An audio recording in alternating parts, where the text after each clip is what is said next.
सरकार वालों, प्रशासन वालों, पुलिस वालों, हैल्थ वर्कर्स वालों, हैल्थ डिपार्टमेंट वालों ਜਿਹੜੀ कार्रवाई की गई ਉਹਦਾ ਜਿਹੜਾ ਪ੍ਰੋਗਰੈਸ ਹੈ ਤੁਹਾਡੇ ਸਮਝ ਅਸੀਂ ਰੱਖਦੇ ਔਰ ਇਹਦੇ ਵਿੱਚ ਕੋਈ ਕਮੀਆਂ ਹੈਗੀ ਤਾਂ ਅਸੀਂ ਲਾਈਵ ਸੈਸ਼ਨ ਵੀ ਕਰਦੇ ਜਿਵੇਂ ਕਿ ਪਿਛਲੇ ਹਫਤੇ ਆਪਾਂ ਜਦ ਰੂਬਰੂ ਹੋਏ ਸੀਗੇ ਸਾਡੀ ਜਿਹੜੀ ਟੋਟਲ ਟੈਸਟਿੰਗ ਸੀਗੀ ਉਹ 72000 ਦੇ ਨੇੜੇ ਤੇੜੇ ਸੀਗੀ ਕੱਲ ਤੱਕ ਦੀ ਜਿਹੜੀ ਰਿਪੋਰਟ ਹੈਗੀ ਪਟਿਆਲੇ ਦੀ ਹੁਣ ਤੱਕ ਅਸੀਂ ਜਿਹੜਾ ਹੈਗਾ ਅਰਾਊਂਡ 83000 ਅਸੀਂ ਟੋਟਲ ਟੈਸਟ ਕਰ ਚੁੱਕੇ ਇਹਦੇ ਵਿੱਚੋਂ ਜਿਹੜੇ ਟੋਟਲ ਪੋਜ਼ਿਟਿਵ ਹੁਣ ਤੱਕ ਜਿਹੜੇ ਆਏ ਹੈ 6333 ਜਿਹੜੇ ਪੋਜ਼ਿਟਿਵ ਪੇਸ਼ੈਂਟਸ ਪਾਏ ਗਏ ਹਾਲ ਦੇ ਘੜੀ ਜਿਹੜੀ ਐਕਟਿਵ ਪੇਸ਼ੈਂਟਸ ਹੈ ਸਾਡੇ ਉਹ 1540 ਦੇ ਨੇੜੇ ਤੇੜੇ ਹੈਗੇ पेशेंट ਜਿਹੜੇ डिस्चार्ज हुए 4628 है टोटल डेथ्स 166 हुई है ये थोड़ा ਜਿਹਾ ਜਿਹੜਾ ਹੈਗਾ पिछले हफ्ते देखिए सीगा कि आप 9 या 10 डेथ्स पर डे हो रही सी बट पिछले 2 या 3 दिनों तो असी देख रहे हैं और देखने से आया कि साड़ी डेथ 3 या 4 के नेड़े तेड़े आ गई घट के 10 तो घट के हम 3 या 4 के नेड़े तेड़े रह गई है ਇਹਦਾ मतलब ये नहीं कि केसेस कम हो गए जिमें कि तुसी कल देखा साढ़े केसेस 105 केसेस सीगे बट पिछले हफ्ते का अगर तुसी टोटल नंबर ऑफ केसेस का जिमें पीक देखोगे 160 170 180 के नेड़े तेड़े है कल का जोड़ा साडा पॉजिटिविटी केस सीगे वो 105 सीगे but again we should not be complacent अपन एक दिन का जोड़ा ट्रेंड है इनू बड़ा देख के करना पैंदा हैगा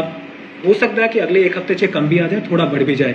बट उम्मीद यही है और साडे वालों जिहड़ी भी इंफ्रास्ट्रक्चर डेवलपमेंट की है कैपेसिटी वधाई गई है ਉਹਦੇ ਵਿੱਚ ਅਸੀਂ यही कोशिश कर रहे हैं कि जिन्ने भी केसेस वध रहे ਉਹਦੇ हिसाब ਨਾਲ ਸਾਡੀ ਬੈੱਡ ਵੀ ਉੱਥੇ ਜਿਹੜੇ ਹੈ ਮੌਜੂਦ ਨੇ just to give you oversight साढ़े ਜਿਹੜੇ सरकारी L2 ਬੈੱਡ है और सरकारी L3 ਬੈੱਡ है उसी तरह प्राइवेट L2 L3 कई हॉस्पिटल से भी ਹੁਣ ਅਸੀਂ ਸ਼ੁਰੂ ਕਰਾਤਾ ਹੈਗੇ टोटल 11 प्राइवेट अस्पतालों ਦੇ ਵਿੱਚ ਸਾਡੇ L2 और L3 ਦੀ फैसिलिटीज़ ਹੁਣ एक्टिवेटेड हैगी वर्धमान अस्पताल है स्मृता नर्सिंग होम राजपुरा है कोलंबिया एशिया है फूल न्यूरो पटियाला है अमर अस्पताल है Balaji heart care Bhadson road से हैगा सद्भावना हॉस्पिटल है prime hospital Bhatia hospital Narayan hospital और नीलम हॉस्पिटल राजपुरा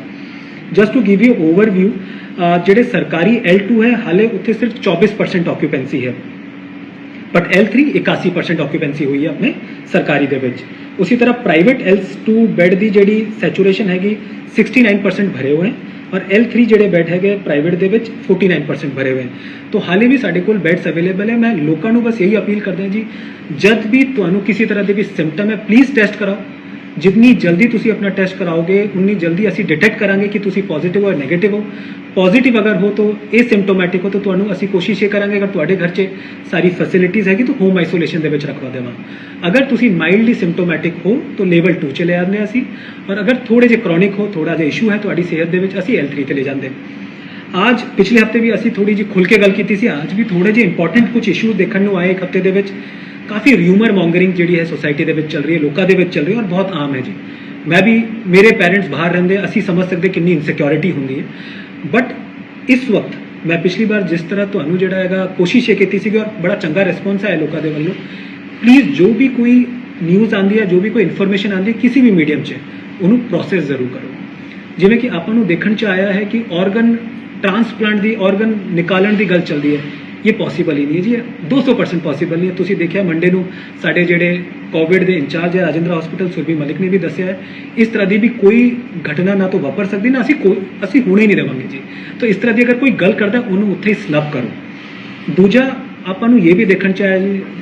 पटियाले के खासकर मैं देख रहा पात्रा दे विच नाभा दे विच भादसों दे विच लोकां दे विच काफ़ी रिपल्शन है चाहे वो पिंड का होवे चाहे अर्बन का होवे बहुत लाजमी है मैं समझ सकता pandemic it's not an easy job but आपां नूं ये देखना पड़ेगा जी ये बहुत इंपॉर्टेंट इशू है लोगों को ये समूलियत करनी पैनी है और आपां नूं ये भी देखना पैना है जी टेस्टिंग करानी पैनी है और आपां नूं हैल्थ वर्कर का साथ देना पैना है स्पेशली अगर टेस्टिंग नहीं कराओगे डिटेक्शन लेट होगी कोमॉर्बिड फैक्टर्स जिहड़े अगर मल्टीप्लीकेट हो जाते हैं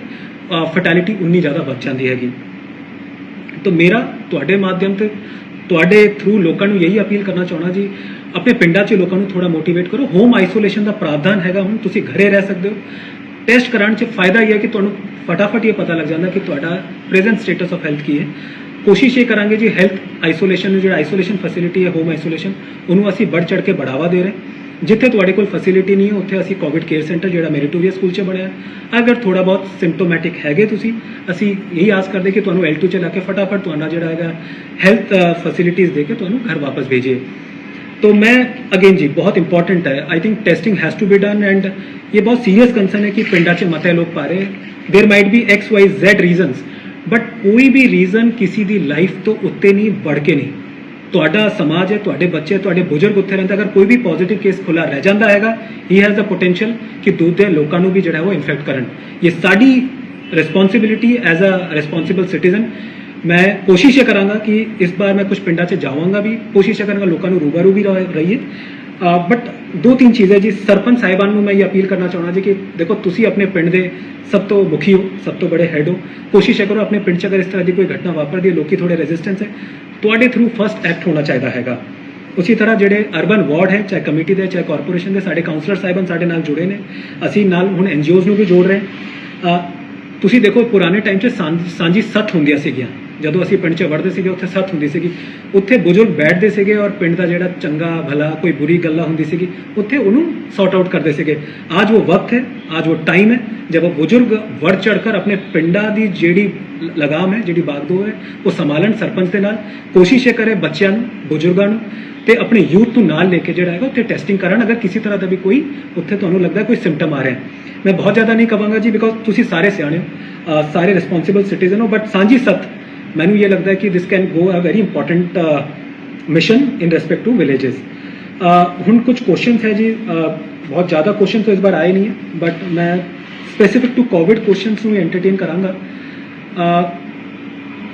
सनी रहेजा जी है, हर बार इन्हों का मैसेज आता, चंगी गल है that he is very active. ये कहते जी सरकारी तो प्राइवेट बिल्डिंग या रिलीजियस बिल्डिंग के सामने फुट ऑपरेटिंग वॉश बेसिन लगने चाहिए है, लिक्विड सोप होने चाहिए है। एकदम ठीक है सनी जी, असी कोशिश ये कर रहे हैं।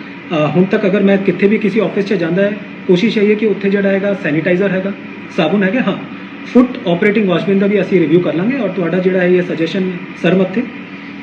मनीष गर्ग जी हैं, ये कहते जी शनिवार और एतवार को खाण पीण का समान दिया दुकाना खुले हैं कि बंद है जी। मनीष जी साडा ऑर्डर होम सैकटरी साहब का भी ऑर्डर स्टेट गवर्नमेंट के वालों जिहड़ा हैगा हुण ऑपरेटिव हैगा, साडा ऑर्डर भी जिहड़ा कल आ गया हैगा। इहदे विच एसेंशियल कमोडिटी की जिन्नी भी दुकाना है वो पूरे हफ्ते खुले रहणगे, उहदे विच कोई बाउंडेशनस नहीं है।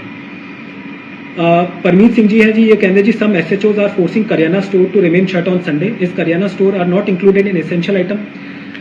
Parmeet ji essential item kirana store में नहीं गिना जाता है। बाकी अगर तुहाडे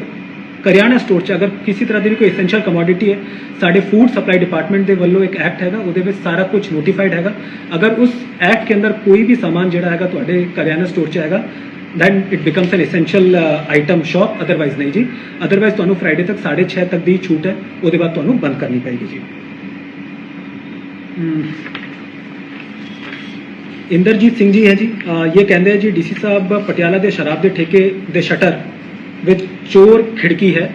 एंड ये 6:30 तक तो नहीं है, 9 बजे तक जी खुली रही हैगी। इंदरजीत जी हाँ,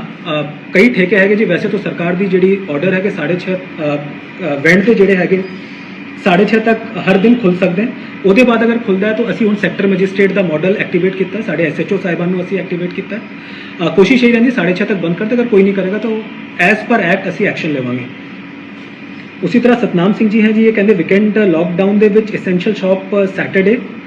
ਦੇ ਵਿੱਚ खुली रहती है, इनू तुसी काइंडली पंजाबी च ऑर्डर लिखा करो। एकदम ठीक है सतनाम जी, पंजाबी च भी अगली बार साढ़े वालों तुहाडे तक ये सारी जो भी असी इंग्लिश च छापदे इनू पंजाबी च भी कन्वर्ट करके तुहाडे तक पहुँचवा देवांगे। राजकुमार चोपड़ा साहब हैं, ये कहते जी राजेंद्र अस्पताल में जो कोरोना के मरीज हैं उनके फैमिली मेम्बर को कमरे के पास दिए जाए और वो अपने पेशेंट को देख पाए, सो दैट उनका इलाज कैसा हो रहा है। Rajkumar ji, Rajendra hospital is an isolation ward, level 3 के पेशेंट्स हैं, पॉजिटिव पेशेंट्स है। किसी भी फैमिली मेम्बर जो नेगेटिव है उनको तो नहीं जाने दिया जा सकता, बिकॉज अगर उनको हम अंदर भेजेंगे वो भी पॉजिटिव आ जाएंगे। हाँ, हमारा कॉल सेंटर चल रहा है, आप देखेंगे हमारे नोडल इंचार्ज के थ्रू दिन में 2 बार आप तक इन्फॉर्मेशन पहुँच रही है। अगर किसी तरह की कोई दिक्कत है, हमारा फेसबुक पेज लाइव है, हमारे नोडल जितने भी फ़ोन नंबर से वो एक्टिव हैं। किसी तरह की कोई दिक्कत है आप मुझे भी बता सकते हैं, आप तक जो भी आपके फैमिली के जो भी वाइटल्स हैं वो आप तक पहुँचा दिए जाएंगे। सौरभ नाथ लरोइया साहब है, ये कहते हैं जी इनोवा 6 सीटर कार है, ये किन्ने बंदे बैठ सकते हैं। लरोइया साहब सरकार के बड़े स्ट्रिक्ट जो हुक्म है, ड्राइवर के नाल सिर्फ 3 बंदे बैठ सकते हैं 4 व्हीलर के अंदर, और इनू स्ट्रिक्टली आप जो है इंप्लीमेंट कर रहे हैं। जिथे भी कितने अगर इंप्लीमेंट नहीं हो रहा, पुलिस वालों बहुत स्ट्रिक्ट कदम चुके जा रहे हैं। रमनदीप जी हैं, हरीश अरोड़ा साहब है, अजय गुप्ता साहब है, इनके सेम क्वेश्चन है कि जी ਕਰਫਿਊ ਬਹੁਤ ਚੰਗੀ ਤਰ੍ਹਾਂ ਇੰਪਲੀਮੈਂਟ ਨਹੀਂ ਹੋ ਰਿਹਾ ਜੀ। ਰਮਨਦੀਪ ਜੀ, ਅਗਰ ਤੁਸੀਂ ਦੇਖੋ ਜੀ, ਜਿੱਥੇ ਵੀ ਕਿਸੇ ਤਰ੍ਹਾਂ ਦੀ ਵਾਇਓਲੇਸ਼ਨ ਉੱਥੇ ਅਸੀਂ ਪਰਚਾ ਕਰ ਰਹੇ ਹਾਂ, ਚਾਲਾਨ ਕੱਟ ਰਹੇ ਹਾਂ। ਐਸਐਸਪੀ ਸਾਹਿਬ ਵੱਲੋਂ ਵੀ बहुत स्ट्रिक्ट कॉग्निजेंस लिया जा रहा है। अजय गुप्ता साहब का है कि कोई रिलैक्सेशन है मेडिकल स्टोर को जी, medical store is essential item, जो एसेंशियल आइटम को हम लोगों ने रिलैक्सेशन दी है, वही मेडिकल शॉप्स को भी हमने रिलैक्सेशन दी है। अंत में ये कहांगा जी, प्लीज़ र्यूमर मॉन्गरिंग ਦੇ ਵਿੱਚ ਨਾ ਪਾਓ। ਅਗਲੇ 15 से 20 ਦਿਨ ਪੰਜਾਬ ਦੇ ਲਈ, ਪਟਿਆਲਾ ਦੇ ਲਈ, ਆਪਣੇ ਸੂਬੇ ਦੇ ਲਈ, ਆਪਣੇ ਲੋਕਾਂ ਦੇ ਲਈ ਬਹੁਤ ਇੰਪੋਰਟੈਂਟ ਟਾਈਮ ਹੈ। ਅਗਰ ਤੁਸੀਂ ਸਾਡਾ ਸਾਥ ਦੋਗੇ, ਸਾਡੀ ਜਿਹੜੀ એનર્ਜੀ ਹੈ ਕहीं ਨਾ ਕहीं ਬਚਦੀ ਹੈ ਔਰ ਅਸੀਂ ਤੁਹਾਡੇ ਭਲਾਈ ਦੇ ਲਈ ਉਹ ਉਸ ਦੂਜੇ ਪਾਸੇ ਲਗਾ ਸਕਦੇ। मैं आस करता पटियाला जिस तरह का शहर है, पटियाला जिस तरह का जिला है, जिस तरह के लोग इंटैलेक्ट लोग हैं, पढ़े लिखे लोग हैं, सियाने लोग हैं, किसी तरह के भी र्यूमर मॉन्गरिंग च ना आए। किसी तरह के भी कोई संदेह है, कोई कन्फ्यूजन है, प्लीज़ साडे नाल संपर्क करो। असीं कोशिश करांगे तुहाडे तक सही इन्फॉर्मेशन पहुँचाएं।